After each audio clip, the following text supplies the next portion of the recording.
جی میں یہاں پہ آیا ہوں برطانیہ میں. کل دولت مشترکہ کی میٹنگ ہے اور پھر پرسوں برطانیہ کے بادشاہ کی تاج پوشی. جی اس سلسلے میں یہاں پر آیا ہوں برطانیہ میں اور انشاءاللہ یہ دونوں فنکشنز اٹینڈ کر کے پھر میں انشاءاللہ وطن واپس لوٹ جاؤں. میاں صاحب پاکستان کے حالات کے حوالے سے بتائیں. بالٹیاں بڑی مشہور ہو رہی ہیں, پیشیوں پہ ضمانتیں بھی بڑی آرام سے دی جا رہی ہیں ان کو. پارلیمان کی عزت و توقیر کی جو بلندی کا علم بلند کیا آپ کی گورنمنٹ نے, پی ڈی ایم نے, کیا اس پہ کاربند رہیں گے؟ جی یہ ساری باتیں آپ کے سامنے ہیں. اللہ تعالیٰ کے فضل و کرم سے موجودہ مخلوط حکومت پاکستان کے جو مسائل ہیں, چیلنجز ہیں, ان کو حل کرنے کے لیے بھرپور کوشش کرے گی اور انشاءاللہ ہم ضرور ان مشکلات سے نکلیں گے اور یہ خدا داد ملک پاکستان ضرور دنیا میں ترقی کرے گا اور اپنا مقام حاصل کرے گا. ابھی آپ کو معلوم ہو گیا ہوگا کہ الحمدللہ اس سال جو گندم کی پیداوار ہے وہ پچھلے 10 سال میں وہ ریکارڈ پیداوار ہے. تقریباً 2 کروڑ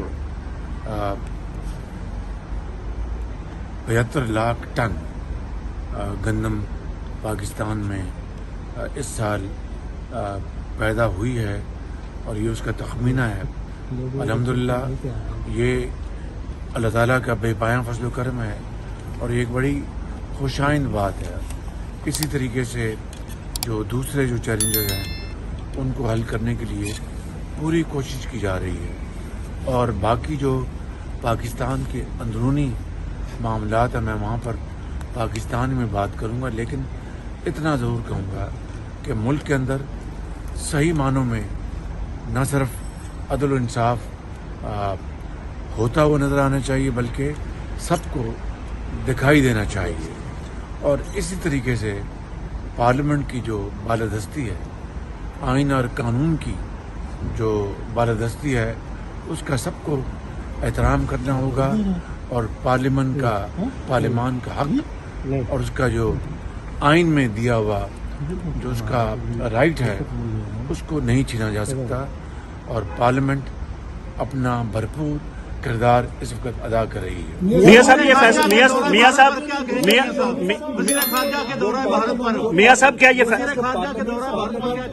پارلیمنٹ اور جوڈیشری سپریم کورٹ اور جو پارلیمنٹ اور سپریم کورٹ کی جو ایک فیصل کی سچویشن سامنے آئی, آپ اس کا انجام کیا دیکھتے ہیں اور اب کیا سمجھتے ہیں کہ بیسٹ آؤٹ کم کیا ہو سکتا ہے؟ کہ میں سمجھتا ہوں کہ اداروں کو اور سبھی اداروں کو اپنے دائرے میں رہ کر اپنا آئینی کردار ادا کرنا چاہیے.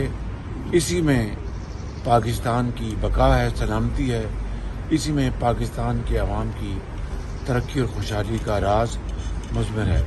لیکن دوہرا معیار چاہے وہ کہیں بھی ہو, وہ کسی طور پر بھی کسی بھی معاشرے کے لیے وہ صحت مند اور سود مند نہیں ہو سکتا.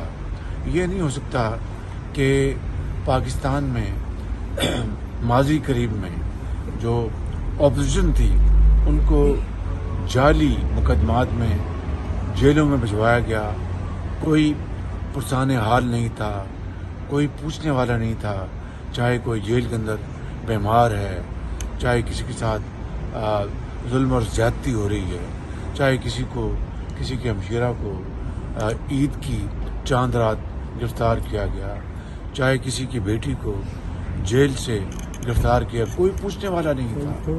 تو آج دن رات جو عدالتیں جو ضمانتیں مہیا کر رہی ہیں اور منٹوں میں درجنوں ضمانتیں ہو جاتی ہیں, یہ ایک ایسا دوہرا معیار ہے جو کہ کوئی بھی اس کو پسند نہیں کرے گا.